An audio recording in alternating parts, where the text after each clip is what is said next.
dois, três, vai!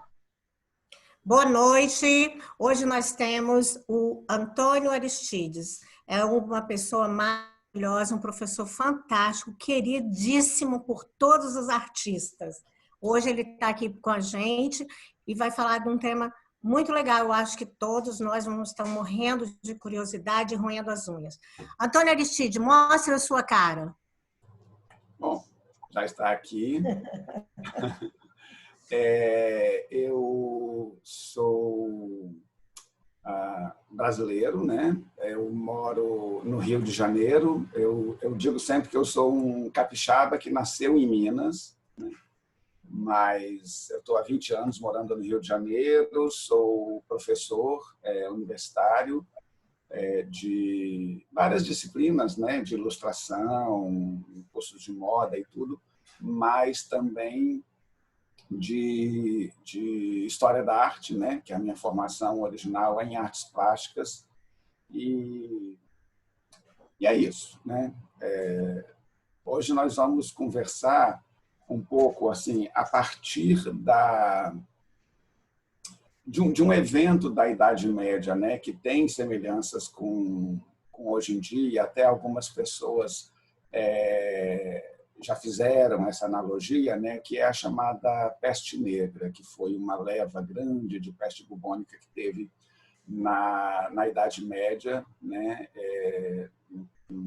ali em 1348 a 1353, mais ou menos, e houve uma mortalidade muito grande. Foi uma das primeiras grandes mortalidades genéricas assim, né, de pessoas. Não foi a primeira vez que teve uma leva de peste negra na Europa. Mesmo na pré-história, né, pesquisando os sítios arqueológicos, foi possível encontrar indícios da peste negra em um caso específico. Então, ela não foi a primeira, né, e nem foi a última, teve outras. Mas ela teve um impacto muito grande. Se estima assim, que 1/3 da Europa e da Ásia, naquela época, faleceu em um espaço de 5 anos, né? 1/3 da humanidade é uma coisa muito grande, muito grande. Algumas cidades, como Florença, se estima que a mortalidade foi de 2/3 da cidade. Na Europa, morreram mais ou menos 50 milhões de pessoas, né? No mundo inteiro, entre 75 e 200 milhões. A população da Europa levou 200 anos para conseguir voltar ao mesmo número, né? Foi um impacto muito grande, muito grande. Essa doença, essa pandemia, né, que é um termo, né, correto para ela, como eu já disse, ela já aconteceu na própria pré-história ali na Europa, mas essa leva específica, ela chegou na Europa vindo de fora. Qual era a situação? O Império Mongol, o Império de Gengis Khan, tinha dominado a Ásia, né, e a China. Então, o Império Chinês, na verdade, era o Império Mongol naquele momento, né? Eles conquistaram toda aquela região.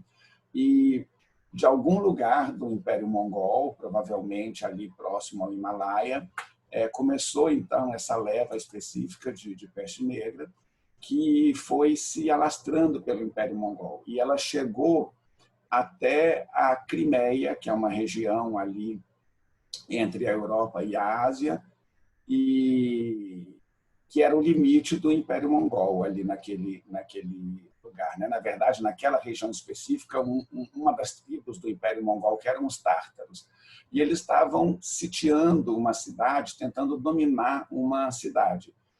Essa cidade era controlada pela Itália, pelos genoveses, mais especificamente, que eram grandes comerciantes, haviam grandes rotas comerciais nesse momento, e os genoveses resistindo durante muito tempo a esse ataque, né, dos mongóis, tentando dominar a cidade, porque era uma questão de dominar rotas de comércio, né? A China, por exemplo, já tinha a chamada Rota da Seda, que era por terra, né? Então, a peste chegou por uma rota comercial, né?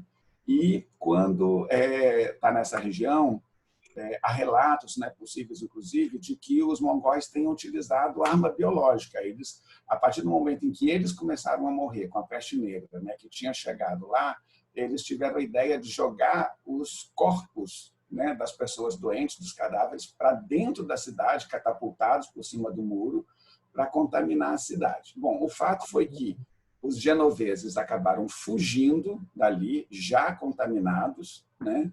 E também havia o contágio através das pulgas dos ratos, pegaram seus barcos e voltaram para a Itália, né? E da Itália, então, Veneza, Gênova, depois a cidade de Marsella, na França, que eram grandes entrepostos marítimos. Daí ela ganhou terra e se alastrou pela Europa em poucos anos e foi um cataclisma, realmente, né? E assim, perversamente coincidente essa rota e esses países citados, porque são exatamente a origem da pandemia hoje em dia, né? E a situação do norte da Itália, né? Que inclusive o comércio ele era feito pelo norte da Itália naquela época. Então também a pandemia chegou na Europa pelo norte da Itália, né? Que eram as grandes cidades comerciais. Não tinha sentido você ter um porto no sul da Itália para exportar para a Europa. Então, do norte da Itália eram os grandes portos e dali se exportava para a Europa, e foi a rota em que ela foi seguindo ano a ano, aumentando, né, o alcance dela até ocupar a Europa praticamente inteira. E alguns anos depois ela acabou, né? Talvez por ter sobrado as pessoas que eram imunes ou alguma outra razão, mas enfim, ela durou alguns anos aí e acabou. E ela teve impactos muito grandes na sociedade da época, né? Um dos maiores é exatamente a mudança do número de pessoas, né, da população, né? Então, assim, houve ruptura na estrutura do abastecimento, houve uma série de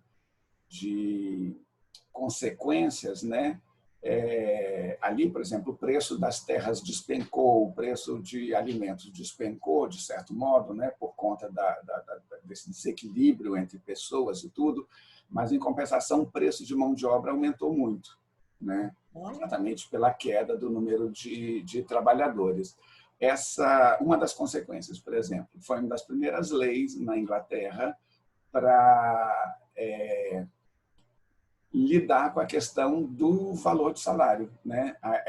A perspectiva de que a mão de obra, tendo diminuído, iria causar um impacto grande na economia, né? O medo da economia, fez com que o governo inglês baixasse um decreto determinando que o preço da mão de obra depois da pandemia não poderia ser maior do que antes, né? Porque o que eles estavam com medo era que as pessoas, os trabalhadores, passassem a cobrar mais, porque a mão de obra era pequena, ou que você tem um trabalhador na sua empresa, a outra oferece mais e leva o seu trabalhador, né? Então, eles tentaram, no início até conseguiram, mas depois não conseguiram. Inclusive, essas demandas trabalhistas levaram até a revoltas de agricultores, né? Por exemplo, revoltas camponesas na Inglaterra. Então, é um período, essas mudanças, o mundo ele vinha num equilíbrio, digamos, né, paulatino, e isso foi uma mudança muito brusca, e ela causou consequências grandes, né, nesse período. Bom,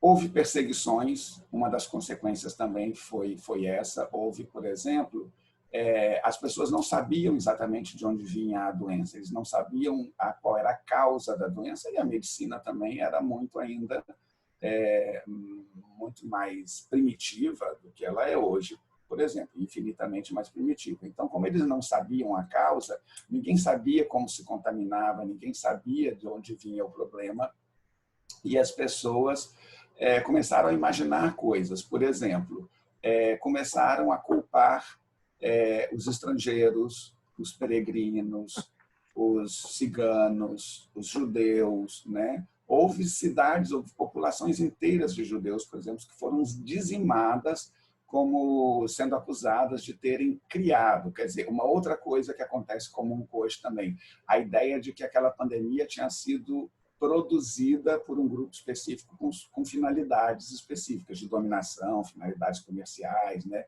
Então, houve quem acusasse os judeus, por exemplo, de envenenar os poços das cidades, né? Achando que era um veneno que tinham colocado nos poços que causava a pandemia. Então, houve genocídios, entendeu? Houve perseguições, né? E foi uma interrupção, por exemplo, de algumas áreas. O que a gente tinha nessa época? O que estava acontecendo na Europa nessa época, né? A gente estava, por exemplo, no meio da Guerra dos 100 Anos, a guerra entre a França e a Inglaterra, né? A pandemia ela teve impacto na guerra. Alguns períodos eles chegaram até mesmo a ter certas tréguas, né, da guerra por conta da pandemia.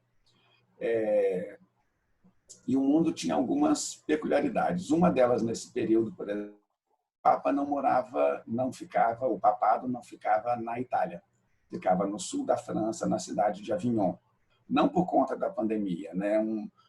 Foi eleito um Papa francês anos antes e o rei da França convenceu então o Papa a levar o papado para a França, para Avignon, no sul da França. Foi uma crise no papado, né?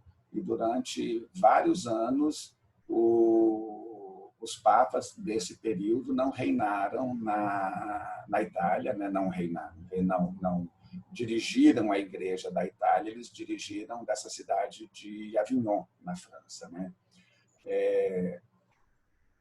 Um período também, o que a gente estava tendo nesse período?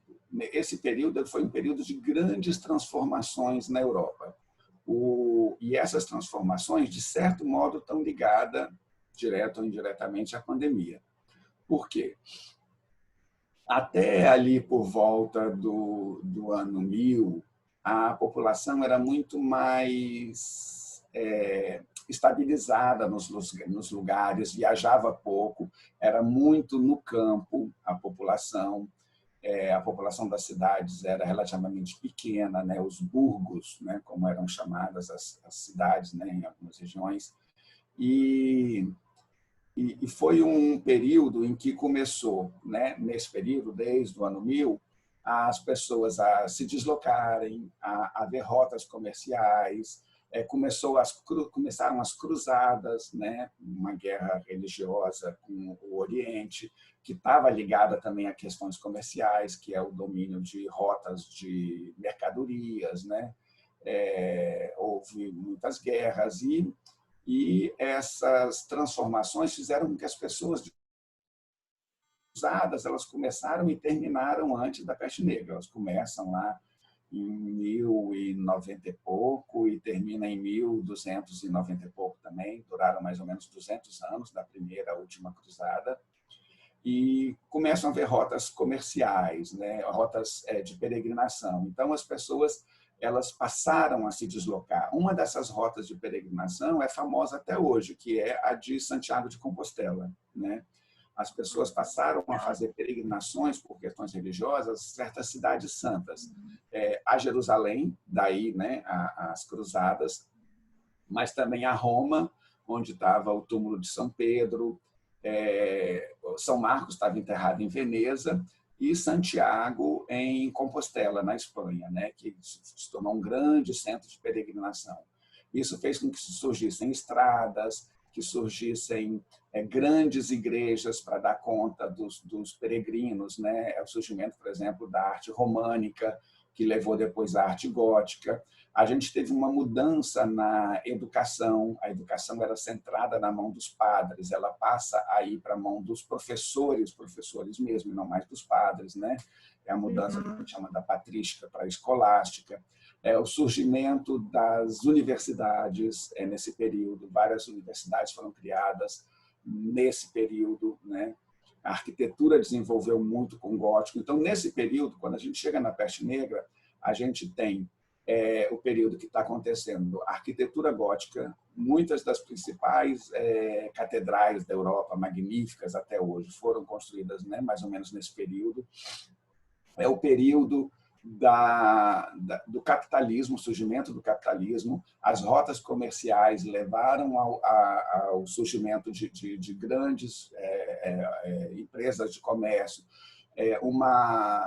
Na cidade de Antuérpia, por exemplo, ali na Holanda, tem um entreposto comercial que levava mercadorias para o norte da Europa, gerou uma espécie de aposta, né? Não é aposta, né? Uma bolsa de mercadorias que virou o surgimento da primeira bolsa de valores do mundo. Então, a gente tem a estrutura do capitalismo nesse período. A gente tem um mundo em muita transformação, um mundo de efervescência cultural e um mundo de muita circulação de pessoas. Nesse sentido, é bastante semelhante também ao mundo que a gente vive, né? Então, as grandes rotas comerciais, de um lado, elas levaram a um período, até o surgimento da peste negra, de muita fartura. Houve riqueza, houve produção de arte, houve dinheiro para as artes. De outro, por exemplo, que já tinha até morrido, né, poucos anos, mais ou menos uns 10 anos antes da peste negra, ele já tinha morrido. Foi um artista que teve um impacto tão grande na arte que foi considerado o ponto de partida para o que viria a ser depois o Renascimento na Itália, né? Então, é um mundo em efervescência cultural, social, política, econômica. É a época do humanismo, é a época que vai levar ao surgimento da democracia, né? Das democracias, muitas ideias em efervescência, a discussão do pensamento nas universidades, e, inclusive, a moda. A moda, inclusive, surge nesse período. Roupas já existiam desde a antiguidade, e roupas no sentido até de representar valores, ricos e pobres, império, tudo isso já existia. Mas a roupa ela só mudava de estilo por pressões externas. Vamos supor, no Egito, se vocês olham a pintura egípcia, durante 3.000 anos, a gente não pode dizer assim, este modelito que o faraó está usando é a coleção outono e inverno 3.000 a.C. Isso não existe. A roupa é mais ou menos a mesma. E as roupas só mudavam quando um país invadia o outro, por exemplo, com alguns fatos desses. Então, tinha que ter uma mudança externa, né? Uma pressão externa para a mudança da roupa.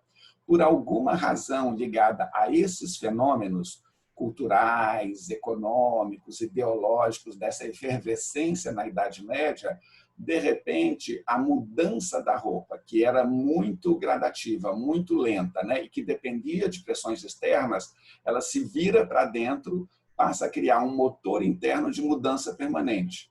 É esse momento em que a roupa deixa de mudar só por pressão externa e passa a mudar por conta própria e cria um ciclo interno de mudança permanente, de alternância permanente do gosto, é que a gente chama de moda, né?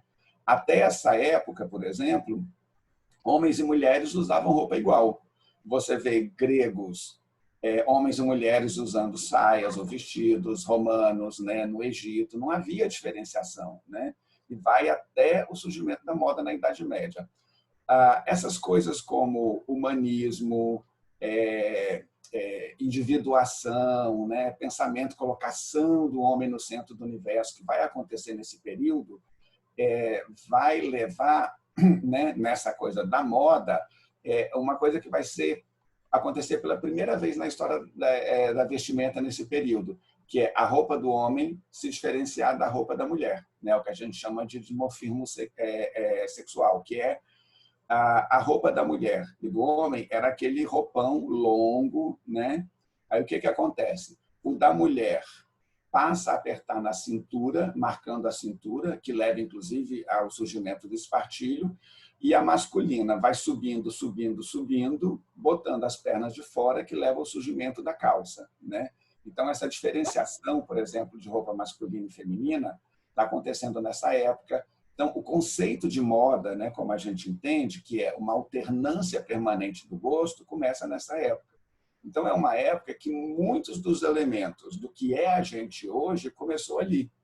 A gente muitas vezes valoriza muito o Renascimento né? Lá um século depois, 2 séculos depois, mas é nesse período, né, do período do gótico, do surgimento das universidades, é que realmente está a origem do mundo moderno, do mundo como a gente entende, né? Que vai levar a transformações depois mais radicais, cada vez mais radicais, por exemplo, a mudança do pensamento no Renascimento das artes, depois, ao redor de 1600, mudança na filosofia e na ciência, né, com o surgimento da ciência moderna, depois Revolução Industrial, depois surgimento da democracia, é um encadeado. Mas esse encadeado, o estupim dele foi a riqueza produzida por essa movimentação de pessoas ali naquele período, né? As rotas comerciais, o comércio, em vez de produzir só para mim, eu posso produzir e vender o excedente. Então, começa uma série de coisas ali,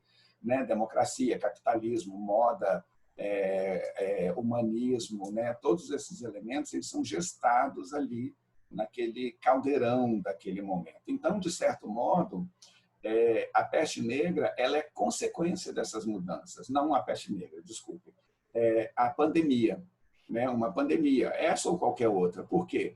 Porque o mundo está diferente. O mundo está diferente. As pessoas circulam mais, têm mais contatos. Então, essas doenças elas deixam de ser endêmicas, né? E se espalham por todos os lugares, que é o que está acontecendo hoje em dia. Olha a mudança que a gente teve nos últimos anos, por exemplo, da circulação de pessoas, né? A maneira como as pessoas voam e se deslocam e viajam e fazem turismo, estabelecem comércio, não só a questão do individual, das pessoas viajarem e fazerem turismo, mas também o comércio, a internacionalização das empresas, né? A globalização, tudo isso ele leva a uma possibilidade de surgimento disso. Tem um vídeo de uns 5 anos, por exemplo, do criador da Microsoft, em que o Bill Gates, em que ele fala que no futuro, né, nas próximas décadas, e está acontecendo agora, o que vai ser a causa de grandes mortandades na humanidade não vai ser uma guerra, como foi a Segunda Guerra Mundial, mas pandemias, mais vírus, né? Isso ele já estava vendo há 5 anos, né? É impressionante quando você vê isso e fala assim, nossa, como é que o cara preveu isso, assim, sabe? É assustador isso.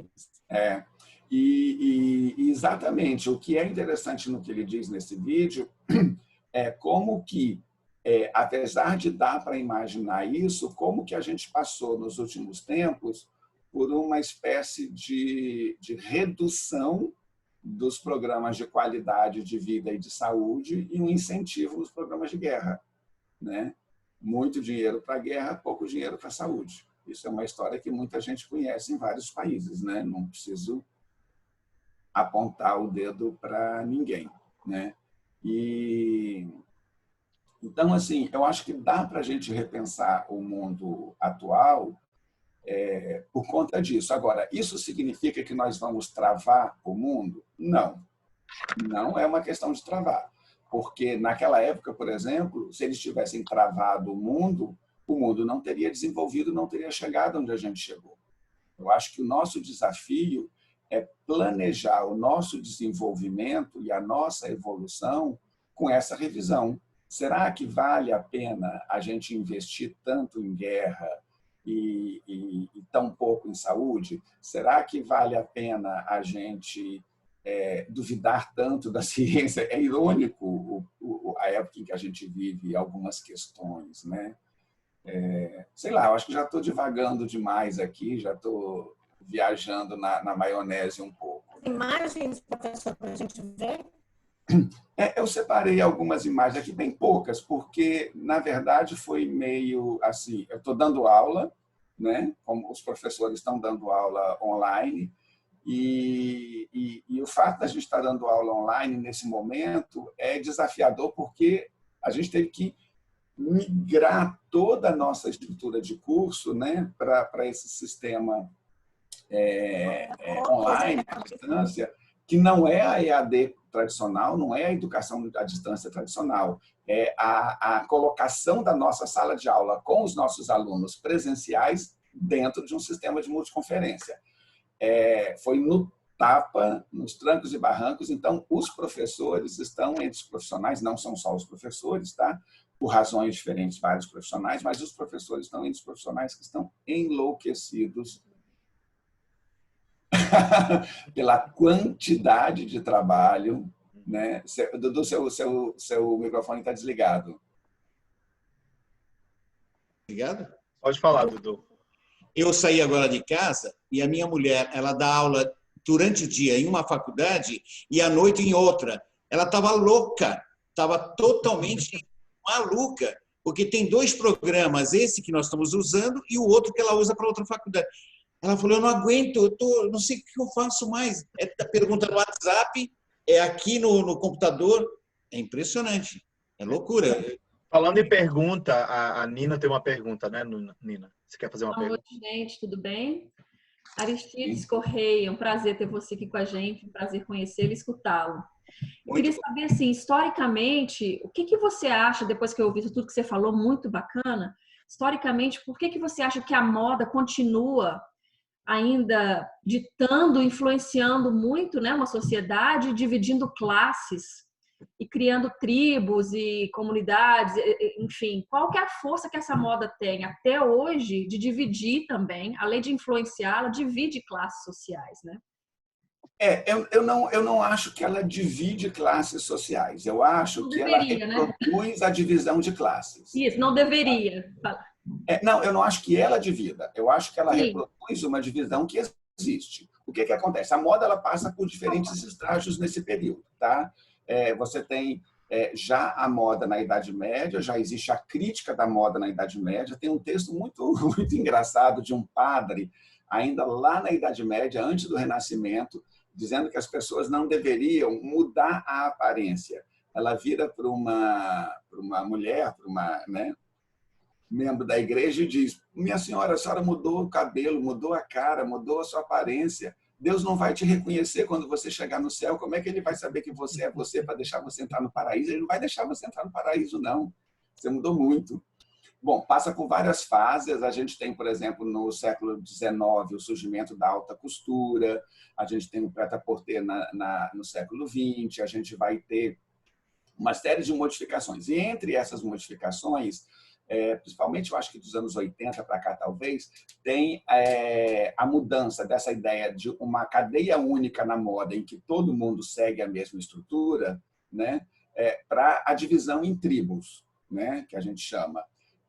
Eu acho que não é que a moda divida as pessoas estão divididas e elas expressam essa divisão através da moda. Tá? Com certeza, a moda não divide, ou não deveria, né? Mas a gente vai subdividindo, assim, quem é grupo X, quem usa isso, quem é que tipo de roupa, e guetos, aí eu discrimino pela pessoa porque ela usa esse tipo de cor, enfim.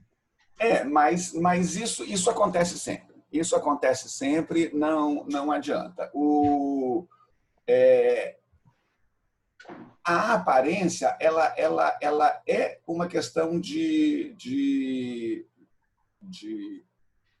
expressão, tá? De identidade e distinção. Como é que é isso? Eu me identifico com um grupo, vou me vestir de maneira parecida com o grupo. E eu me distingo de outro grupo me vestindo de maneira diferente dele. Tá? A moda é consequência, não é causa. Não é a moda que causa isso. A moda é consequência. As pessoas estão separadas. Tá?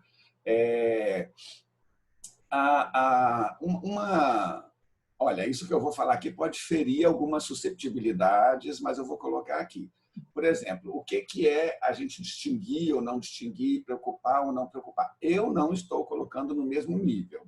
Mas uma pergunta que eu costumo fazer para os meus amigos sobre a questão da aparência. Porque quando a gente fala da moda, a gente pensa o que seria fora da moda. Isso é complicado, porque praticamente não existe mais fora da moda de alguma forma. Existe o fora de moda, né? Mas não fora do universo de representação de valores através de uma expressão física pessoal, né? A construção de identidade, de tudo isso.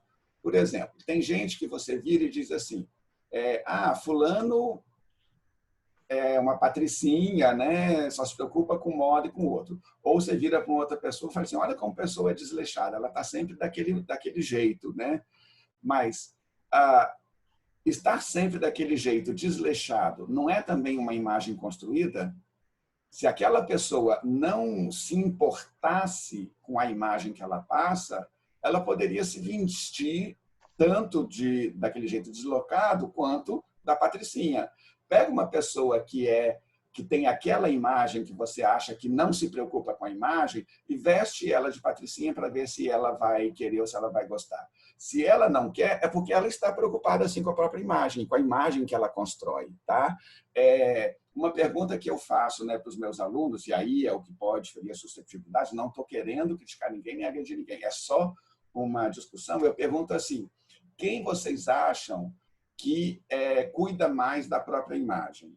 Um monge ou uma patricinha? Todo mundo, óbvio, vai dizer a patricinha. Mas eu pergunto, quantas vezes você vê aquele monge vestido de maneira diferente? Né? Será que aquele monge que raspa a cabeça, põe aquele seu manto laranja, se veste daquele jeito, sempre daquele jeito, ele também não tem uma imagem construída? Ela não é tão construída quanto? Né? Então, assim, se fosse indiferente à imagem, ele poderia usar qualquer coisa. Ou, né, qualquer pessoa. Quem é indiferente à imagem pode usar qualquer coisa. Se você não usa qualquer coisa, você está construindo uma imagem. E a imagem é uma estrutura de comunicação. É uma estrutura onde a gente está dizendo coisas, né? Está dizendo coisas para a gente e para os outros. Essa mudança que teve na moda, né, mais recente, das pessoas deixarem de seguir um caminho único para seguirem caminhos diferentes, eu não acho ruim, não. Eu não acho ruim, eu acho interessante. Eu não gostaria de viver num mundo onde as pessoas são obrigadas a seguir uma estrutura única. Eu acho que um dos grandes ganhos da nossa contemporaneidade, que é um ganho recente, é uma luta e um respeito à diversidade. A diversidade, a diferença. Diga. Tá sem voz. Ok. Pode falar, Kênia. Ainda estou sem voz? Porque me parece que eu estou sempre sem voz. Não, está com a voz agora. Era questão de ativar o microfone. Não, a minha questão comigo mesmo eu sou cantora, tá? E eu não tenho um negócio desse de moda, eu não tenho uma coisa de como é que eu... Você nunca vai me ver sempre de paetês, você nunca vai me ver sempre de chinelo, mas eu estou sempre indo de um para o outro e eu acho que, de alguma forma, como artista, essa falta de uma identidade, quote unquote, né, entre aspas, eu acho que é meio complicado da gente manusear ou dirigir as carreiras. Por exemplo, quando você não tem uma...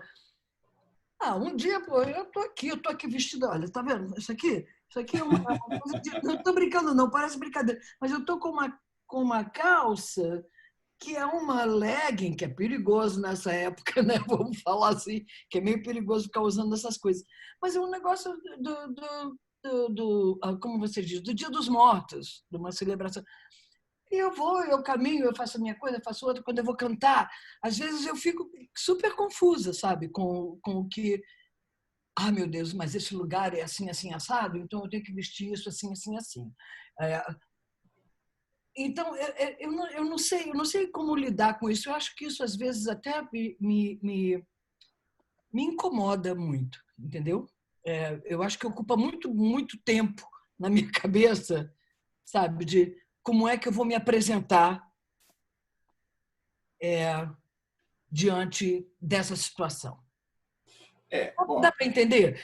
Por exemplo, o lance do desleixado, entendeu? Eu não posso entrar no Carnegie Hall desleixada. Mas em outros lugares eu posso. Sim, a gente tem essa diversidade, a gente tem essa questão do traje do lugar específico, né? Tem uma história que é engraçada, assim, engraçada, né? Ela é até um pouco perversa, mas que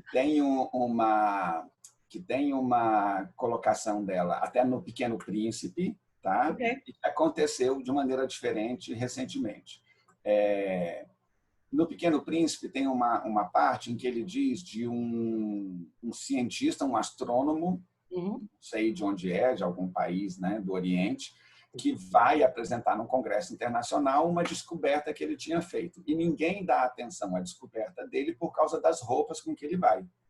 Porque ele estava indo com roupas que não eram o dress code daquele lugar e daquele ambiente acadêmico, né?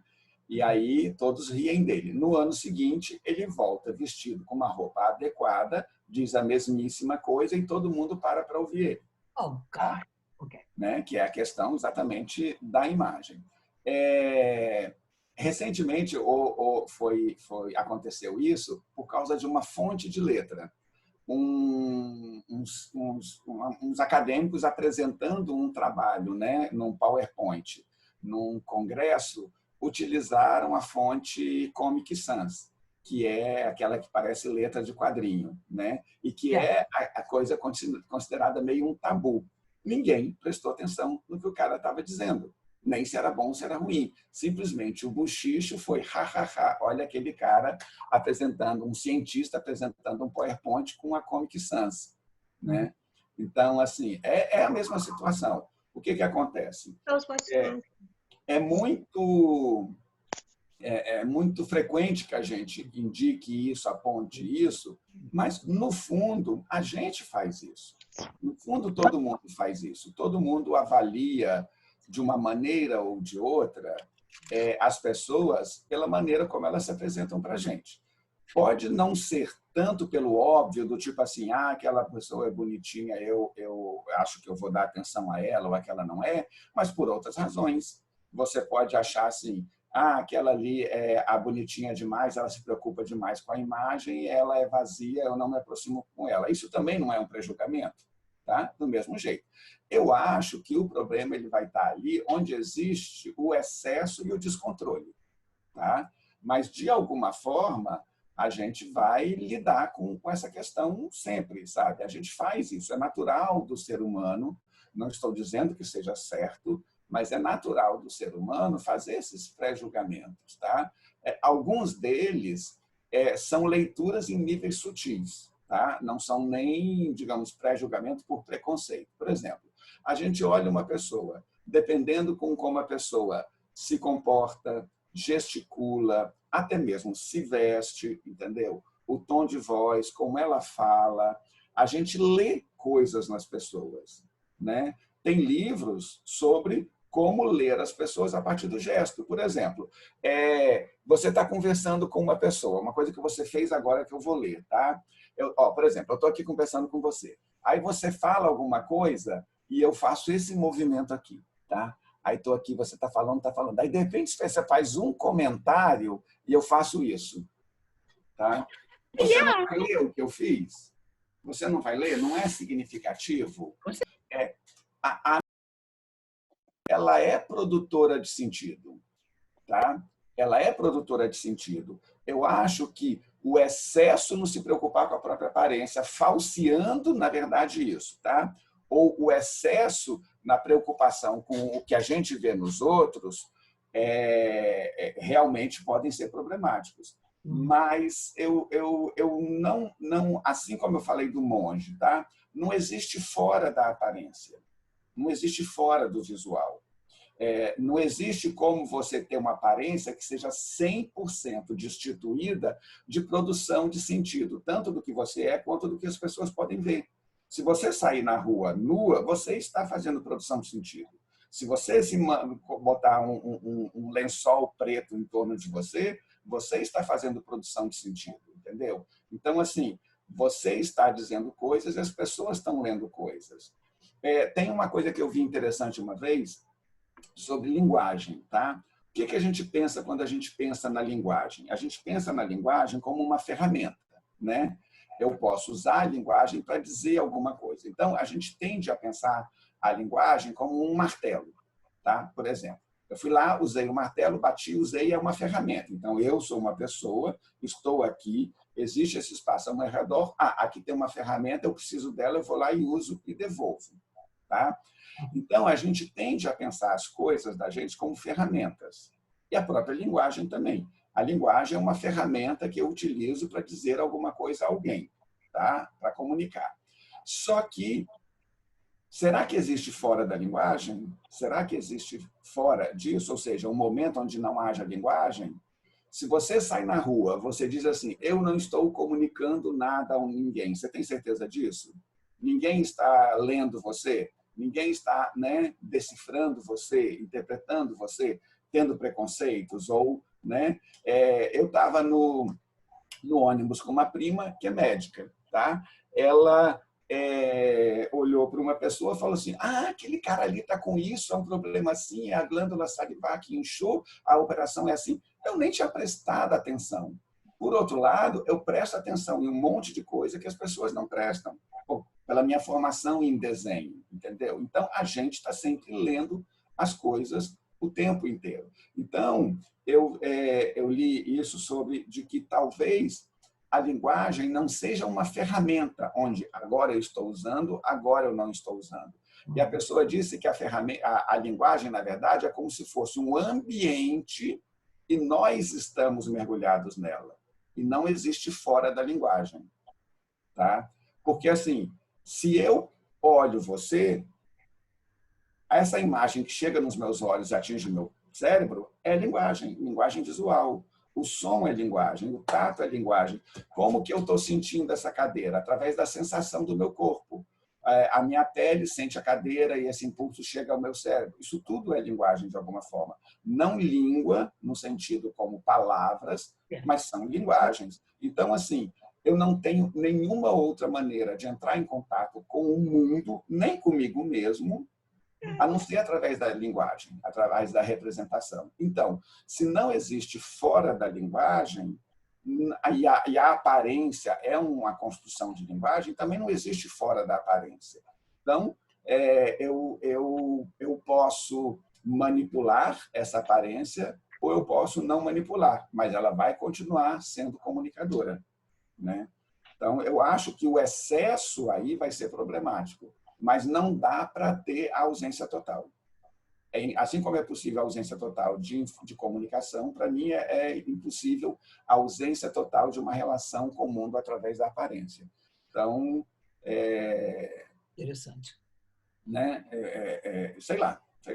Muito bacana. É complicado, né? Alguém tem mais alguma pergunta? Alguém queria fazer alguma pergunta, professor? Ângela. Um minutinho, gente. Ah, A Ângela? Tudo bem, Ângela? A Nina está levantando a mão também. É, Ângela. Ângela. Oi. Então, tá, continuando. Agora que eu estou vendo a Ângela lá embaixo, porque eu estava com a janelinha pequenininha. Todas as janelas, eu tive que trocar o computador pelo telefone. Pois é, ela está só falando um oi. Então, professor, o senhor tem algumas fotos e um vídeo para nos mostrar também? Você tinha uma... Algumas imagens ligadas a essa questão, porque uma questão que é muito impactante quando você tem um caso como a pandemia é uma mudança forte no imaginário causado pela presença da morte. Né? Há um ano eu perdi uma amiga, uma grandíssima amiga aqui no Rio. Cheguei, inclusive, morei um ano com ela, né? Nós éramos muito amigos. E foi minha produtora das minhas exposições aqui. Ela tem um ano. O que acontece? Ela lutou durante 10 anos contra um câncer, né? A partir do momento em que ela descobriu e ela teve aquele confronto com a morte, ela não deixou nada para amanhã. Ela fez coisas, viajou. Parece aquele Yes Man, né? Não sei se é esse o nome do filme, que é o cara que tudo ele diz sim, né? Tudo ele diz sim. E idiota é a gente que não vive assim, entendeu? Como se a gente fosse eterno, ou como se a gente sempre tivesse um amanhã para poder fazer as coisas, né? Então, às vezes... Hã? Acho sensacional isso que você falou agora, que nós não somos eternos e quanto mais nós fazermos as coisas, mais nós enriquecemos o nosso conhecimento e o nosso desenvolvimento cada dia. Eu gostei disso que você acabou de falar agora. Sim, assim, você viver as coisas ou você só planejar, sabe, e nunca viver ou sonhar sempre, isso me lembra uma frase de uma música, eu não lembro de quem é, eu acho que é do Melchior, mas que a Elis cantava, em que ela diz: viver é melhor que sonhar, sabe? Por mais fabuloso que seja o seu sonho e por mais limitada que seja a sua vida, viver é melhor que sonhar. Tá? Eu não tenho dúvida nenhuma disso, né? Então, eu pessoalmente, eu faço coisas assim que eu gosto, entendeu? Eu dou aula de manhã e de noite, faz parte do meu modo de vida. Às vezes eu tenho, né, frequentemente, tardes livres. Eu ando pela cidade, olho os prédios, sabe? Eu vou ao teatro, vou ao cinema. Eu faço coisas que me satisfazem o tempo inteiro. Eu não sou aquela pessoa que você diz assim, ó, sua vida parou agora, tá? O que você fez que você não fez? Eu tenho um monte de coisa que eu quero fazer, mas eu pretendo... eu vivo pensando nisso, o quanto a gente deixa as coisas para depois, tá? E eu sempre tive... logo que eu vim para o Rio, eu fui trabalhar numa empresa de EAD, de educação à distância, e fiz um cartão de Natal para eles e acabei escrevendo uma frase. Se alguém escreveu antes de mim, eu não sei, né? Mas foi uma frase que me veio à cabeça ali, no cartão de Natal, em que eu disse assim: se você nunca abandona seus sonhos nunca abandonam você.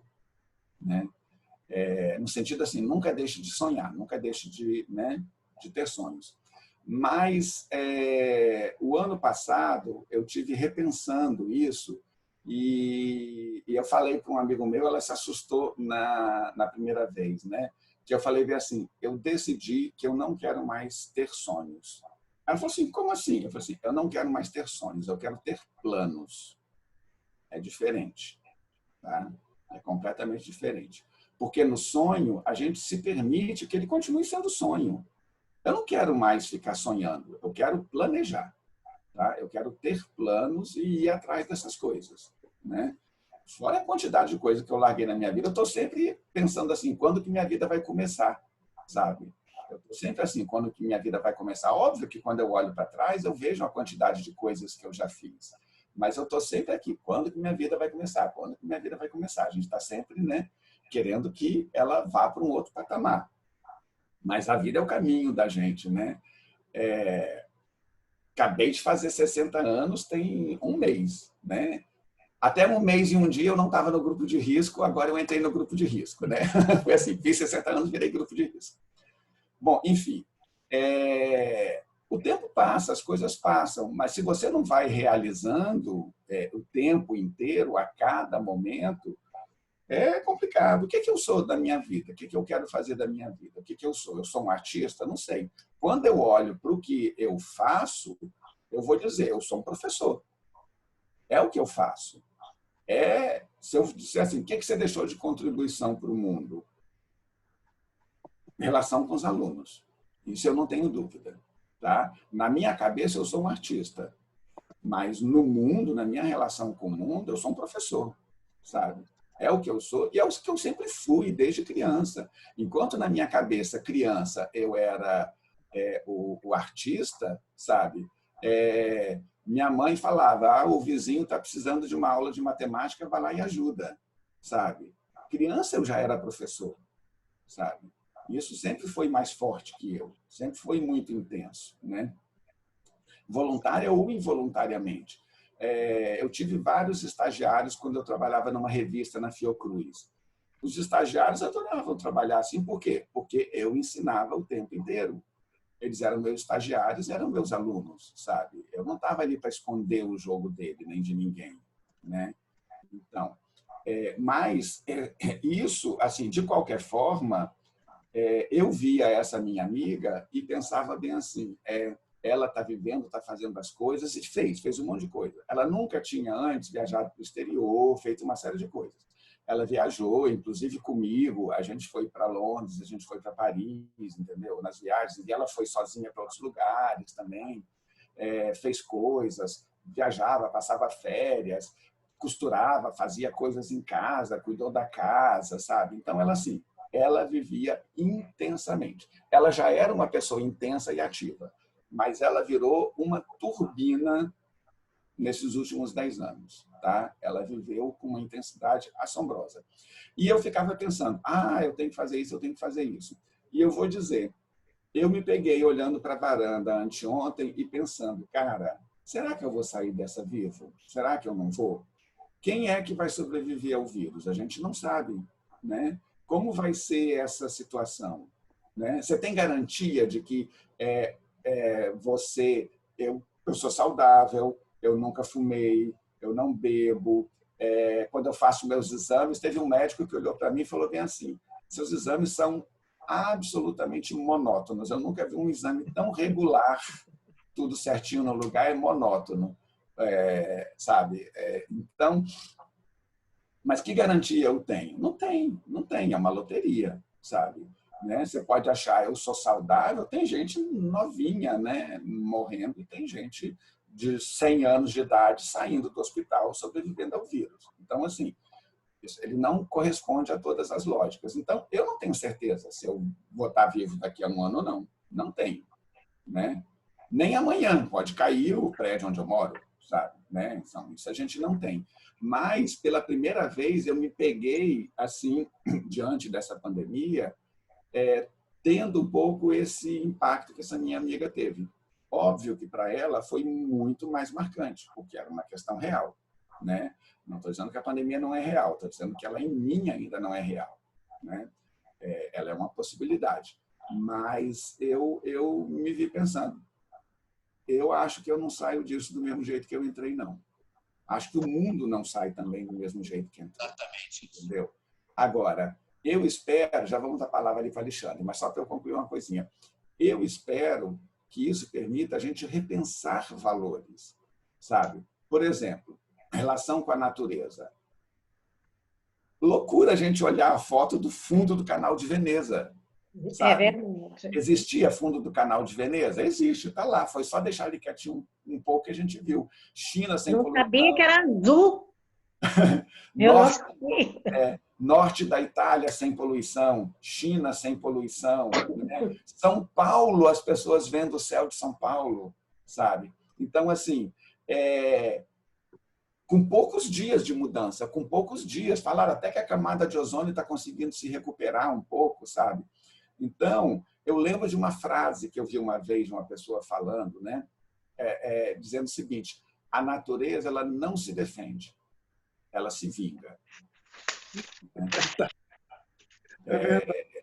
E a gente tem que repensar o que a gente está fazendo. Por exemplo, todo mundo falava bem assim, aquele ali está na rua, está pedindo dinheiro, ele, na verdade, tem uma conta no banco, será que ele tem ou não tem onde dormir? Ou, sabe, o quanto eu vou explorar ou não meus funcionários, o quanto eu pago para os meus funcionários ou não, o quanto que eu posso analisar se a economia quebra ou não quebra, qual é o valor da vida, se eu posso pôr um preço na vida, sabe?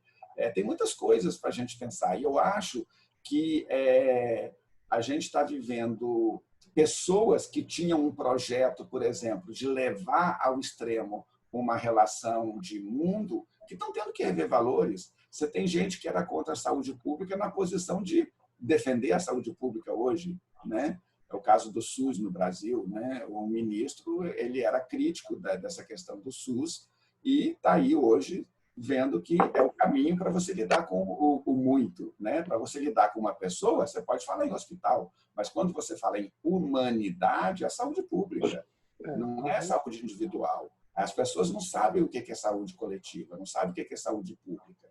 Acha que saúde pública é só uma questão de hospital para pobre porque o rico tem um particular. Não é. É um conceito muito mais amplo, né, de saneamento. Então, assim, Até que ponto a gente vai sair disso e o mundo vai poder voltar a ser o mesmo? As máscaras caíram, muitas das máscaras caíram, sabe?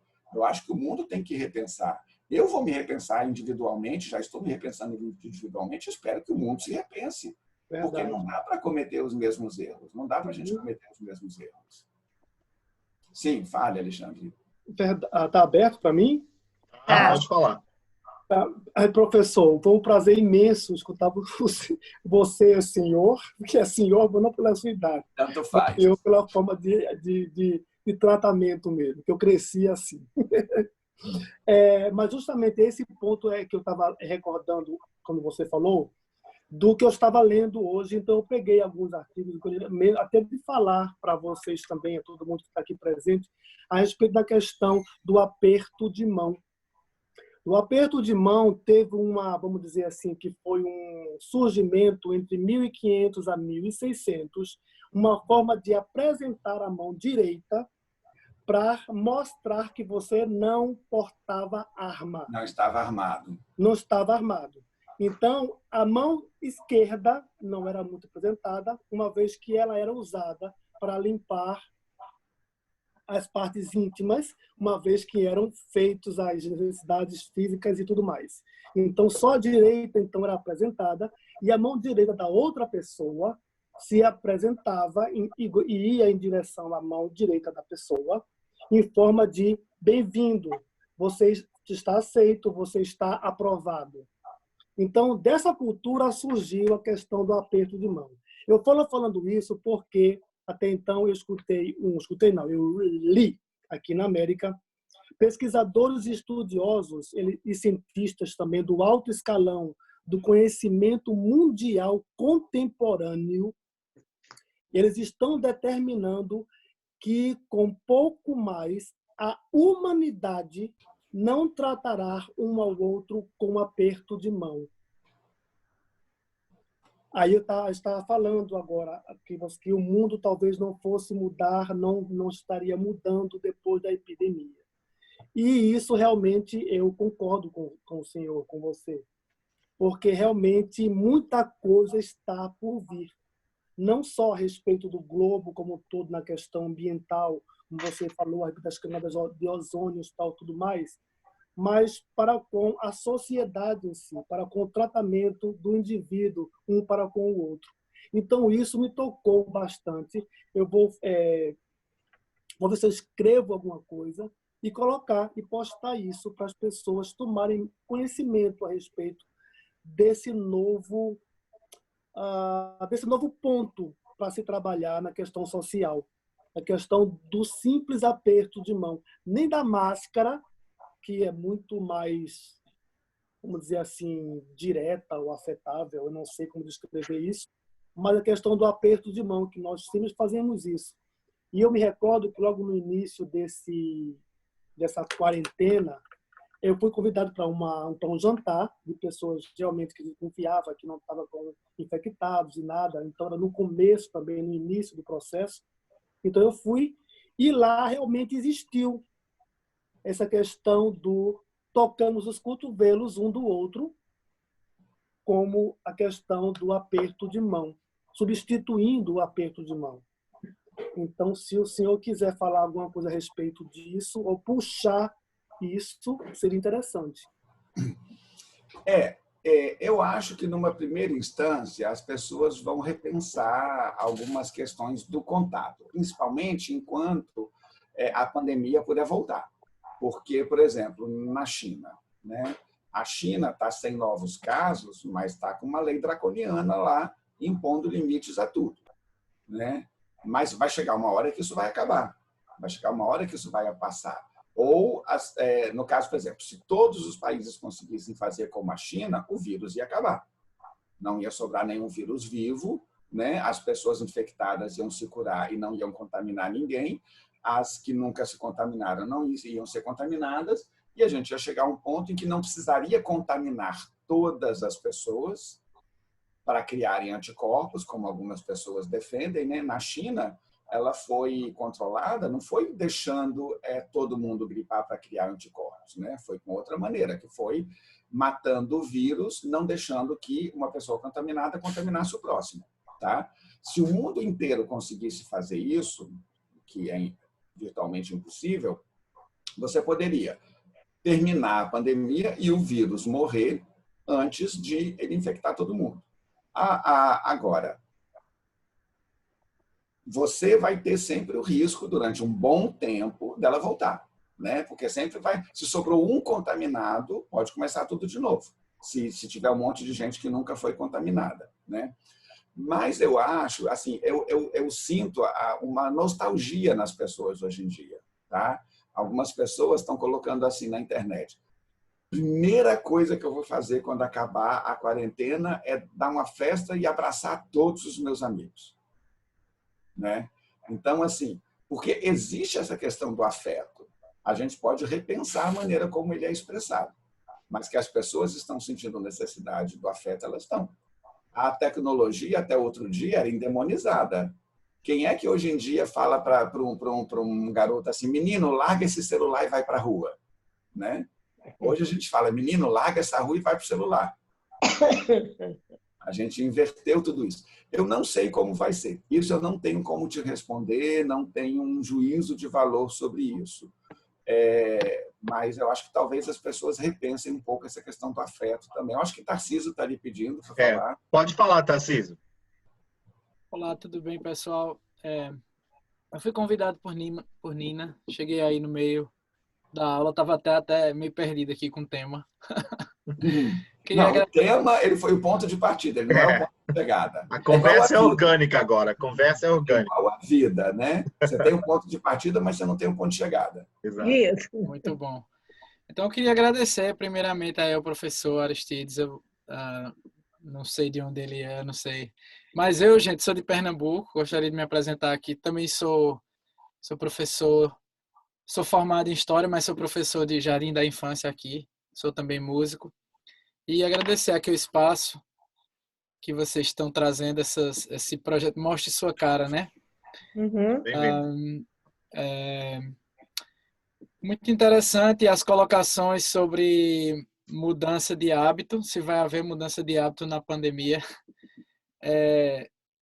Eu acredito que à medida que as pessoas forem descobrindo mais, os cientistas forem descobrindo mais sobre o vírus, né, já se sabe que a forma de contágio é bastante rápida, mas à medida que foram descobrindo mais, eu acho que pode surgir uma vacina aí, não é difícil, não tão cedo, mas à medida que surgir uma vacina, isso aí a gente não vai ter grandes mudanças a longo prazo, eu acho. Eu acho que vai ter mudanças na estrutura econômica, né? Porque a gente tem uma crise vindo aí, né? Um desaquecimento total aí das economias, e a gente estava no meio de uma guerra econômica aí entre Estados Unidos e China. Agora eleições, a gente não sabe como é que fica. Tem eleições, o Bernie Sanders acabou de desistir, e aí como é que fica? Será que fica um clima para eleições? Muitos eventos públicos no Brasil aqui no Brasil sendo cancelados, porque não sabe se as pessoas têm clima, já para esse ano, né? Por cancelados. Quem ia fazer em novembro já não quer fazer, porque não sabe se vai ter clima. Novembro já subiu no muro, né? Subiu no telhado. Novembro já subiu no telhado. Muitas coisas assim. Parece que para esse ano não vai ter grandes coisas que junte pessoas. Parece que agora não, a longo prazo assim eu não faria, não tem nenhuma. Eu gostaria de fazer alguns comentários antes de passar para o Dudu, que eu acho que ele também está querendo perguntar ali, sobre isso, que é o seguinte: há várias coisas em movimento e várias coisas acontecendo. Óbvio que existe uma questão econômica, óbvio que existe uma crise que pode se avizinhar por aí, mas, por outro lado, eu não chamaria de crise econômica, tá? Porque eu acho que dá um peso aí. Eu seria mais radical. Eu falo que é uma crise do dinheiro, tá? Porque a economia tem várias formas, tá? É uma crise do dinheiro fácil, é uma crise do investimento, é uma crise da especulação, tudo isso realmente vai ter, tá? Mas o que acontece? Há, por exemplo, um grupo de pessoas que é crítica a isso, é crítica ao capitalismo desenfreado, é crítica à especulação e não ao dinheiro produtivo, entendeu? Eu tenho uma amiga que ela se irrita muito no banco, que o banco fica ligando para ela, dizendo que ela tem que investir o dinheiro dela ela tem uma poupança, ela tem uma caderneta de poupança. E o banco fica dizendo, você tem que investir na bolsa, investir nisso, não sei o quê, porque o rendimento é maior. Ela fala assim, eu não estou só preocupada com o tamanho do meu rendimento, eu estou preocupado com o que o meu dinheiro vai fazer. Eu acredito no meu dinheiro na poupança, mesmo que ele renda pouco, e com o sistema do que a poupança vai financiar a construção de casa, o que seja. Eu não quero o meu dinheiro no mercado de capital lucrando com essa especulação, sabe? Eu não quero que ela fique, não vou aceitar que ela ponha meu dinheiro no mercado especulativo, é uma visão. Tá? Eu tenho amigas que são absolutamente críticas, por exemplo, ao mundo moderno, à globalização, à nossa questão toda de valores. Então, não é só uma questão de vamos ter uma crise do dinheiro, temos que evitar ela ou não. Isso pode ser uma boa oportunidade também para a gente repensar valores e limites. Será que colocar o dinheiro acima de tudo, tá? E acima de todos, é uma maneira correta? Porque o que a gente está tendo hoje, olha bem, é uma dicotomia. Tá? O quanto eu posso prejudicar ou colocar em risco a vida humana por conta do dinheiro, da economia, e o quanto eu posso colocar em risco a economia por conta da vida humana. Qual dos dois é mais importante? De uma coisa eu tenho certeza, tá? Se você perder o dinheiro, você tem como tentar recuperar. Se você perder a vida, não. Tá? Então, não está na mesma categoria. Então, todas essas coisas que estão em ação nesse momento, financeiro, econômico, estrutura política, eleição, democracia, elas têm uma hierarquia. E o primeiro da hierarquia é o respeito à vida humana. Tá? E coloco logo junto o respeito à natureza e ao meio ambiente.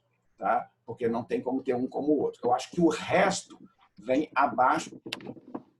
Não entendo nunca você aceitar colocar em risco a vida humana por conta de outros valores. A vida ela não vai se recuperar.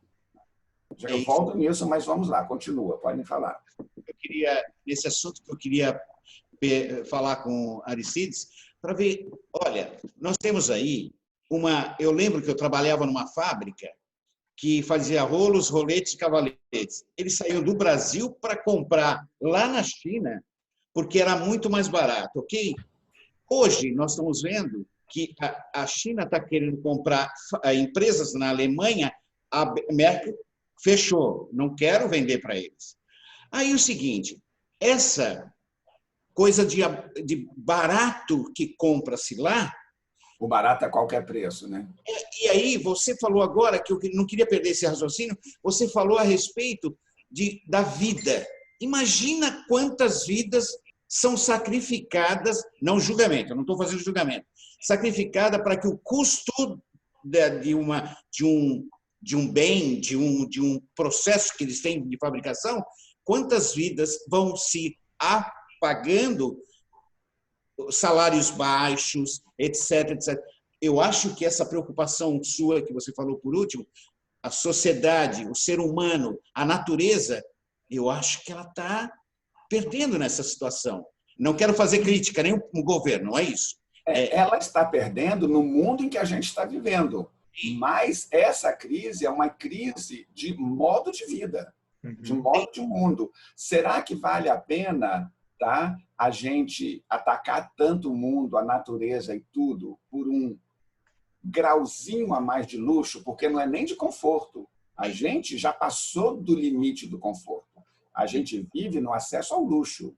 Não é mais o conforto. A gente tem o atendimento às necessidades básicas, você tem o nível de bem-estar, você tem o conforto e você tem o luxo.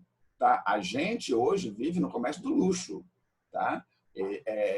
Não estou só falando do comércio do luxo, da coisa, sabe, de marcas famosas e lá não. De várias coisas. Será que ter 200 camisas é necessário? Mesmo que elas sejam baratas, é um luxo, sabe? É um luxo, ninguém precisa disso. Vamos lá, peraí, só uma questão. ali. O que acontece? Os valores eles estão sendo colocados em xeque, mas, para mim, uma coisa que é primordial de tudo isso, porque eu não sei para onde vai dar, tá? Que pode ir para um lado, pode ir para o outro, porque sempre, a gente, quando tinha crise, sempre tinha dinheiro para salvar as empresas, porque a gente dizia, ao salvar as empresas, eu estou salvando os empregos. Não estou dizendo que esteja errado, mas agora, por exemplo, na crise atual, o dinheiro está tendo que sair para salvar as empresas e salvar o indivíduo. Já é uma mudança muito grande.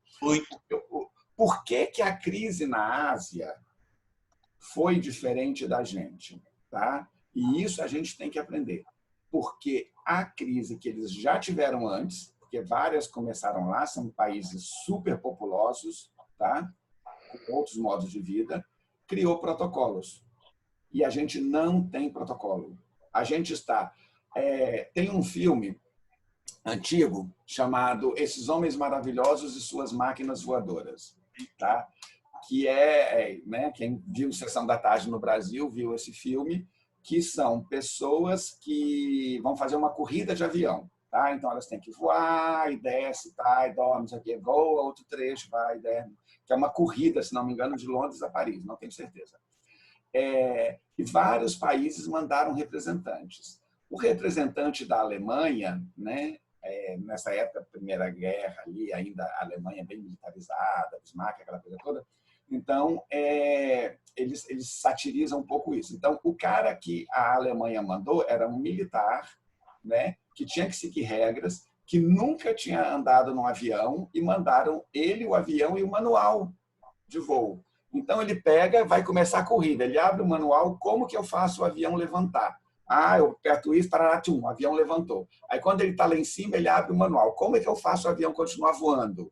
Aí vai, tchom, tchom, tchom, tchom, tchom, tchom. Como que eu faço para pousar? E ele vai aprendendo no momento em que as coisas estão acontecendo. É isso que está acontecendo com a gente. Nós não temos os protocolos. A gente está escrevendo o manual de instruções enquanto está acontecendo. Eu espero que isso produza novos protocolos, porque a Coreia sabia o que fazer, a China sabia o que fazer, o Japão sabia o que fazer e a gente não sabe. E é por isso que está acontecendo isso aqui. Olha o número do que está acontecendo nos Estados Unidos. O bem-estar, ele funciona enquanto está tudo calmo, mas a gente não tem protocolo para situações de exceção. E vai haver outras, porque eu acho que o caminho não é a gente se trancar em casa para sempre. Tá? A gente vai ter que voltar para a rua, mas a gente vai ter que saber o que fazer a hora que o circo pegar fogo. Tá? A gente vai ter que ter protocolos. Quem a gente salva primeiro, quem a gente cuida, quem pode ficar na rua, quando que se determina um toque de recolher. A gente vai ter que aprender a fazer. Por quê? Não faz sentido, no mundo que a gente está, voltando lá para a Idade Média, onde a gente começou. Se a Idade Média, depois da peste negra, tivesse dito vamos acabar com as estradas, vamos acabar com a circulação de pessoas, ninguém vai mais viajar e ninguém vai mais espalhar doença. Teria acabado as pandemias? Teria, mas o mundo não teria chegado onde chegou. A gente não teria renascimento, não teria cinema, não teria internet, não teria tudo isso. Então, eu acho que o mundo ainda tem muito que evoluir, muito que andar para frente. Tá? Então, eu não acho que a gente tem que travar. Eu acho que a gente tem que aprender. Tá? E o mundo, a gente vai continuar viajando, a gente vai continuar fazendo coisa. Vamos fazer menos? Talvez.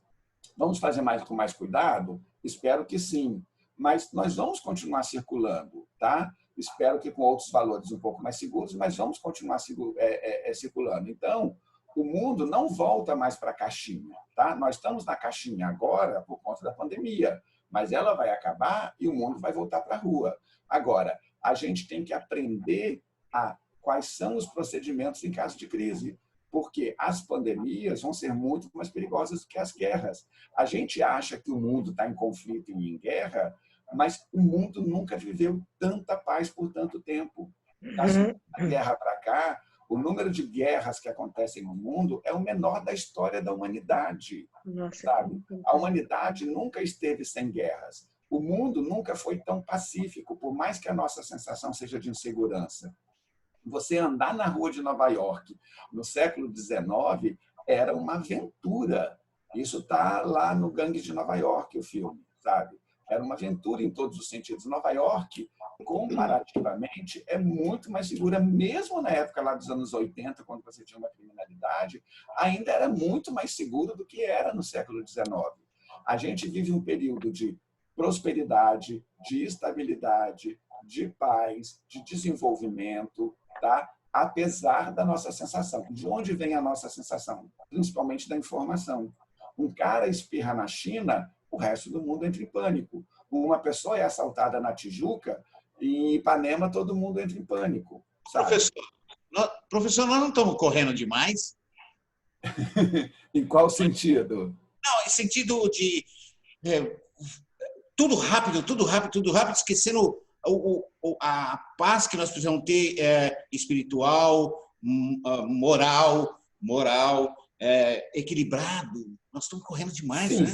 Eu acho que as pessoas têm que se voltar para dentro, encontrar seu equilíbrio, encontrar o que faz realmente feliz. Isso tudo eu espero que aconteça.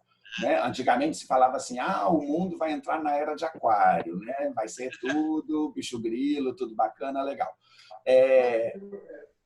Eu espero que essas transformações façam as pessoas repensar valores, entendeu? O que realmente é satisfatório para a gente, o que realmente dá sentido à nossa vida, sabe? Para muita gente, o que dá sentido à vida é ter carro do ano, é ter joias, é ter tudo isso, entendeu? E só coisa do que tem, mas nunca o que é ou o que faz, né? Então, assim, as pessoas estão tendo que conviver com elas mesmas agora. Isso é complicado. Agora, eu espero o que eu espero essas duas coisas, tá? De mudança principal. Primeiro, que a gente desenvolva protocolos para saber o que fazer em situações de crise, porque elas vão acontecer, porque o mundo não vai voltar para a caixinha. Então, a questão é, a gente vai acabar com essa pandemia, mas vamos ter o risco de outra, porque é o mundo atual, tá? É o mundo atual. Ele tem vantagens, ele não tem só desvantagens, né? Eu brinco com as pessoas dizendo assim que, para mim, o grau mínimo de civilização é você ter uma banca de revista, um cinema, um teatro numa cidade. E o início do conforto foi a invenção da pipoca de micro-ondas, né? Então, assim, a modernidade ela tem vantagens. Eu não vou dizer que seja só desvantagem. Olha o que a gente tem hoje de desenvolvimento da ciência, da saúde, da comunicação, da tecnologia. A gente deu uma sorte danada agora. Porque se essa pandemia tivesse acontecido há 40 anos, teria sido outra coisa. Porque o que pode acontecer agora? Primeiro, existe cartão de crédito que eu posso fazer compra online. Existe entrega, existe comunicação pela internet, acesso à informação. Eu podia dar aula aqui, tudo já estava pronto. A gente teve que aprender a usar porque a gente não usava direito, mas isso já estava. A gente deu sorte de ter uma infraestrutura pronta, tá? Que fez toda a diferença, está fazendo toda a diferença para várias coisas. Gente, eu estou aqui sentado, conversando com várias pessoas e vendo essas pessoas. Isso é 2001, filme 2001, que o cara pega o videofone para ligar para a esposa, é Blade Runner. Ele vai lá no bar e liga para a Rachel, para falar com a Rachel, né, vendo a imagem dela lá na tela. Nós estamos fazendo isso. Então, assim, eu não sou saudosista do mundo passado, não. Eu acho que o mundo anda para frente. Agora, ele tem que andar para frente com sabedoria e responsabilidade, tá? E as pessoas têm que encontrar o seu caminho dentro de si. Então, assim, tem uma historinha, tá? Eu até contei, eu acho, essa historinha hoje para a Margarete, que se chama... tipo um koan, né? Só que não é zen budista, ele é taoísta, e se chama... uma Ângela Lago, uma escritora brasileira infantil, contou essa historinha novamente, eu já conhecia antes, né? Contou essa historinha num livrinho que ela chamou de Casa de Pouca Conversa, que é assim, uma família estava numa fazenda, né? Eles tinham lá 2 cavalos, tinham era pai, a mãe e a filha, eram agricultores, cuidavam dali, eram só eles, não tinham dinheiro para ter empregados, então os cavalos ajudavam ali a arar a terra e tudo, e um dia um cavalo fugiu. E aí os vizinhos foram falar: poxa, que desgraça, que sofrimento, vocês perderam o cavalo fugiu, vai ser muito difícil para vocês agora, para tocar a vida, como vocês vão fazer? Que desgraça, que desgraça. E a família só falava assim: pode ser. Aí, dias depois, volta esse cavalo casado com uma égua casada com um cavalo, e a família agora tinha 3 cavalos. E aí os vizinhos: nossa, que fantástico, que boa sorte que vocês tiveram, né? Que agora vocês têm 3 cavalos, vocês são muito ricos, não sei o quê. E eles falavam: pode ser. Aí um dia eles foram foram passear. Falaram assim: temos 3 cavalos, são 3 pessoas, vamos dar um passeiozinho a cavalo. Foi o pai e a mãe no cavalo que já tinham, o filho no cavalo mais novo. O cavalo mais novo era selvagem, desembestou, pulou, relinchou, e o rapaz caiu e quebrou a perna. Os vizinhos: meu Deus, está chegando a época da colheita, como que vocês vão se virar sem o filho de vocês? Que desgraça que aconteceu sobre vocês. E ele dizia: pode ser. Aí chega um emissário do rei dizendo: olha, nosso reino entrou em guerra e todas as pessoas jovens abaixo de 30 anos estão convocadas como soldados. E o rapaz não foi, porque estava com a perna quebrada. Oh, que maravilhoso. E ele respondia: pode ser. Tudo na vida muda, as coisas se tornam o seu contrário. Isso é uma das bases do taoísmo, né? É aquele símbolo do yin e yang, o positivo e o negativo, cada um tem um contrário, né, contido dentro de si. Então, assim, é uma desgraça? Mas eu acho que pode ser que a gente saia maior depois dela. Entendeu? Pode ser. Com certeza. Pode ser. Ninguém tem garantia, mas pode ser. E eu espero que sim. Eu espero que a gente saia maior. Eu sou um otimista. Eu acredito piamente, tá, que existe inteligência na espécie humana, tá, e que existe um pouco de bom senso, né? E que as pessoas um dia podem aprender algumas coisas, entendeu? Então, eu acredito que essa inteligência, esse bom senso, vão fazer que a gente aprenda alguma coisa com essa história. Perfeito. Ótimo. Perfeito. Maravilha. Maravilha, Muito bom. Agora, maravilha. professor. Tem que você fala. Muito bom. Muito bom. Gosto de ouvir isso. Gosto de ouvir assim. Tem uma... Então, Cadê a Ângela? A Ângela está aí. Vou fazer uma coisinha em homenagem à Ângela agora, tá? A Ângela tem uma relação muito intensa com a fé, com a religião, e tem uma música medieval que é anterior à Peste Negra, mais ou menos uns 100 anos, tá? Que a religião, o cristianismo, né? O cristianismo, o judaísmo e o islamismo, eles nascem ali, né, da mesma matriz, né, de Abraão. Mas tem uma coisa interessante ali, e a nossa relação mais forte é com o cristianismo, né, a minha pelo menos, que é a ideia de juízo final, de julgamento do mundo, né? As catedrais góticas, por exemplo, elas eram cheias de pontas por fora, né, já que a gente estava falando lá do gótico, né? Pontas por fora, como se fossem os andaimes de uma construção. Só que quando você entra na catedral, a parte interna é toda organizada, até com vários andares e tudo. A impressão que me dá ao entrar numa catedral gótica é que eu estou entrando num prédio virado do avesso, onde o lado para ser visto está dentro e o avesso está para fora. Tá? Inclusive, o lado de fora é tanto o avesso que do lado de dentro você tem a questão da fé e do lado de fora você tem monstros, os gárgulas espalhados por aquele monte de pontas, aquela coisa terrível. O que tem ali? Do lado de fora eu tenho o mundo do risco, do pecado, né? De tudo isso. E quando você entra, você tem o mundo da fé, da elevação espiritual ali. O que ele coloca assim? O que vai me lembrar a diferença entre um e outro? Por que eu tenho a possibilidade de risco ou não do lado de fora, né? E a questão da promessa de um mundo perfeito pós-vida, feito por aquela arquitetura maravilhosa do lado de dentro, com aquelas pinturas de luz, né, pelas janelas e tudo isso, né? É a ideia de que a gente faz, mas um dia a gente paga, tá? E isso é colocado na porta da igreja medieval, com uma representação em cima da porta do juízo final, da divisão do bem e do mal, tá? e dos eleitos e dos condenados, né? Então, a igreja românica, a igreja gótica, em cima da porta principal, ela tem Cristo em majestade, sentado, né, dentro de uma mandorla, dentro de uma oval, comandando, orquestrando o juízo final, a mão direita muitas vezes levantada, indicando os eleitos, a esquerda sinistra, né, daí que vem o nome, apontando para o inferno, para onde vão os condenados. Então, essa distinção, né, do bem e do mal ali na Idade Média é porque está colocada ali: um dia vai cair sobre nós a ira de Deus, né? E a ira de Deus, ela é, no texto em latim, dies irae, é uma música, tá? que tem na Idade Média. Eu vou colocar um trechinho, ela é uma música maior, mas é um trechinho. Eu canto muito mal, tá? Mas é essa mais ou menos essa frase musical que está ali, né?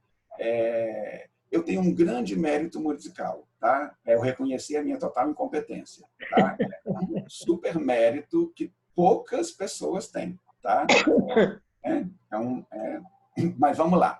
Eu vou colocar aqui o que tem esse dies irae. É um trechinho musical. Tem uma parte cantada por homens, tem uma parte cantada por mulheres, e elas estão falando de quando vai chegar o juízo final, tá? Deixa eu tentar compartilhar a minha tela aqui. Tá inclusive com legenda em português, tá? Tá dando para ver a tela aí? Uhum. Tá? Deixa eu colocar. É a parte que as mulheres cantam e é exatamente essa frase musical.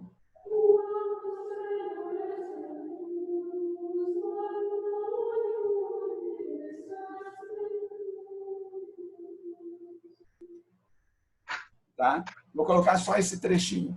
Essa frase musical, ela passou por um conjunto de modificações de sentido, tá? Por quê? Ela, no que ela foi escrito, ela representava ali o dia da ira de Deus, o dia que a ira de Deus cairá sobre o mundo e fará a separação dos justos, né?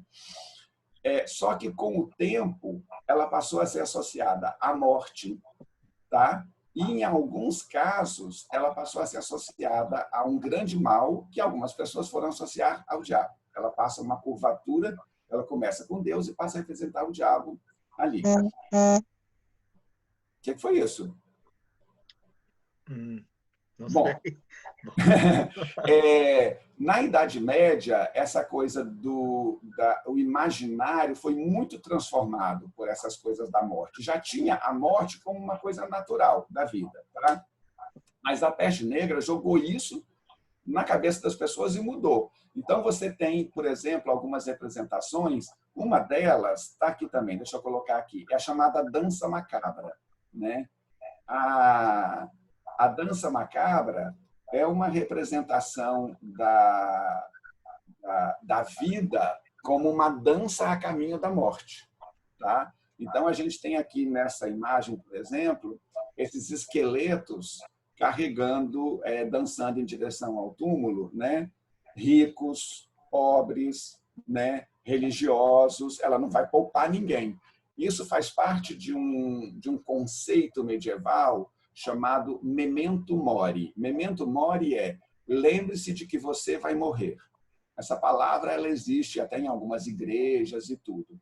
Ela está em algumas naturezas mortas. Vocês já viram um quadro que a gente chama de natureza morta, que são objetos colocados em cima de uma mesa? Uhum. Às vezes, a gente tem natureza morta, que são comidas, coisas da riqueza. Mas, às vezes, tem livros e um crânio humano. Já viram esses também? Aqueles com crânio humano também são um memento mori. Tá? A função daquele crânio ali é lembrar: você um dia vai para o saco, você um dia vai morrer. Tá? Então, assim, cuidado com o que você faz hoje. Então, assim, as coisas vão passando por transformações. E essa música especificamente, o Dies Irae, ela passa por uma transformação que eu acho muito interessante, que ela foi muito utilizada na música pop, na música clássica e no cinema para representar a presença do mal. Tá? Por exemplo, tem uma lenda de que Paganini tinha feito um pacto com o diabo. Paganini é um compositor do século XIX. Então, tem uma lenda de Paganini tinha feito um pacto com o diabo para tocar tão maravilhosamente como ele tocava, ou compor tão maravilhosamente. Ele é o bisavô da história do guitarrista do blues que faz o pacto com o diabo na encruzilhada. Não tem essa história com o blues? Então, antes de ter essa história com o blues, tinha essa história com o violinista. O som, Dudu. Dudu, você está sem som. John Lee Hooker tem a fama que ele fez um pacto com o diabo. Sim, tem até um filme chamado A Encruzilhada sobre isso, com Ralph Macchio, né? O Karate Kid. É isso. Então, tem essa história de que o Paganini teria feito um pacto com o diabo. Tinha essa lenda sobre a vida de Paganini.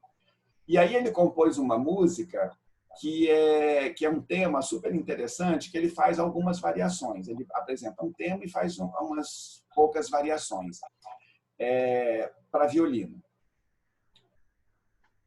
Décadas e décadas depois, um outro compositor chamado Rachmaninoff, né, pegou esse mesmo tema do Paganini, tá, e fez uma composição enorme com umas 20 variações em cima daquele tema, que se chama Rapsódia sobre um tema de Paganini, né, que é incrível, maravilhoso, né? Para começar, ele começa de maneira muito interessante, porque ele não começa com um tema de Paganini, ele começa com um esqueleto, que já lembra até um esqueleto, de certo modo, que é a música, ele faz tam, tararam, tam, tam, tararam, tam, né? É o começo do tema, né? Só que ele primeiro ele não apresenta o tema, ele apresenta o esqueleto do tema. Tam, tam, tam, tam, tam. Aí apresenta o esqueleto do tema. A segunda variação é o Paganini, é o tema do Paganini. E da terceira em diante, ele vai fazendo as variações dele, tá? A 18ª, eu acho que todo mundo conhece.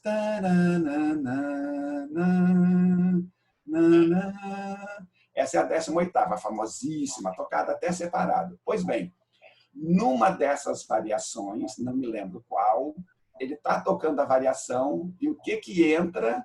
O Dies Irae. Como se fosse o diabo atravessando a música no pacto que fez com Paganini. Então, ouçam o Dies Irae, tá? Memorizem o que é esse teminha, tá? do Dies Irae, e depois ouçam o Rapsódia sobre um tema de Paganini, que vocês vão ver a hora que o diabo atravessa a melodia. Tá? Ele usa o Dies Irae para representar, é a hora que o diabo atravessa a melodia. Ela está também na Dança Macabra, do Camille Saint-Saëns. O Camille Saint-Saëns tem uma composição chamada Dança Macabra, que brinca com essa imagem medieval que eu mostrei no quadro, tá? Que é uma dança, né, obviamente ligada à morte, que tem um momento que atravessa também, ele põe o Dies Irae. Vários músicos utilizaram o Dies Irae. Alguns utilizaram a letra da música para compor Requiem e tudo isso. Mas a melodia é utilizada. E vocês viram o Dies Irae em vários filmes sem perceber. Tá? Tocado muitas vezes não com aquela voz aguda que a gente viu com as cantoras, mas com instrumentos bem graves. Por exemplo, no Rei Leão, tá? Quando o pai do leãozinho vai morrer, entra o Dies Irae por trás. Tá? Em 2 dos filmes do Senhor dos Anéis, quando o mal vai aparecer, entra o Dies Irae. Vários filmes usaram. Tem um filme do Frank Capra, esqueci o nome agora, que é um que o cara morre, mas vê a vida dele, vê a esposa, vê tudo, né? E aí ele tem a chance de voltar à vida. A cena em que ele vai na ponte onde ele morreu, quando ele volta ali para pedir a Deus para dar uma segunda chance a ele, entra o Dies Irae. Se vocês procurarem na internet um videozinho assim, presença do Dies Irae, né? No cinema, vocês vão achar um recolhimento de várias cenas, né? Então, como que as coisas se modificam, né? Para um lado, para outro, para bem, para mal. Eu sou meio taoísta nessa história, sabe? Acredito nessas mudanças, na inversão, do que é bom ficar ruim, do que é ruim ficar bom, e da gente aprender e tirar um proveito mesmo das situações ruins, né? Mas o Dies Irae é uma música que eu gosto muito. Se vocês ouvirem essas, tá?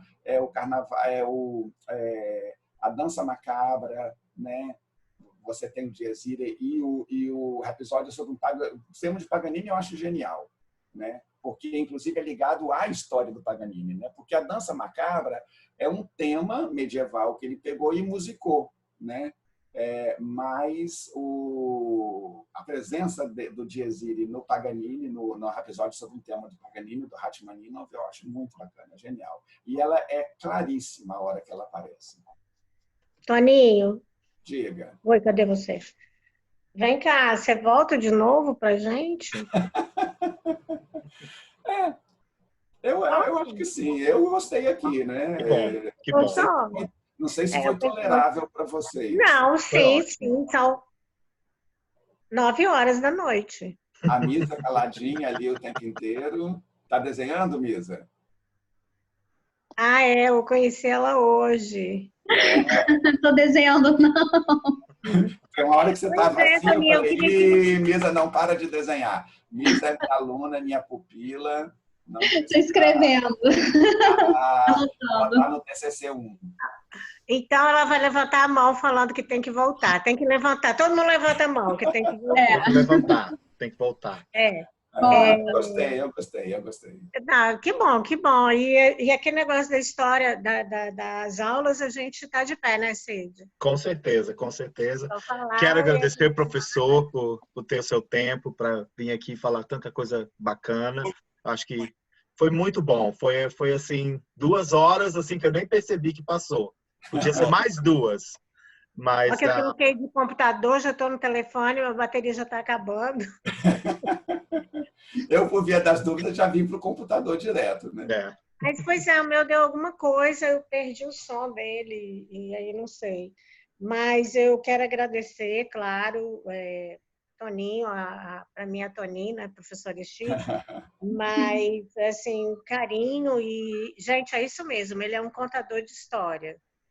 Sabe? Ele não é só um professor, ele não é um professor de história, ele é um contador da história. Você me lembrou agora... É bem mais fácil e mais gostoso de aprender, né?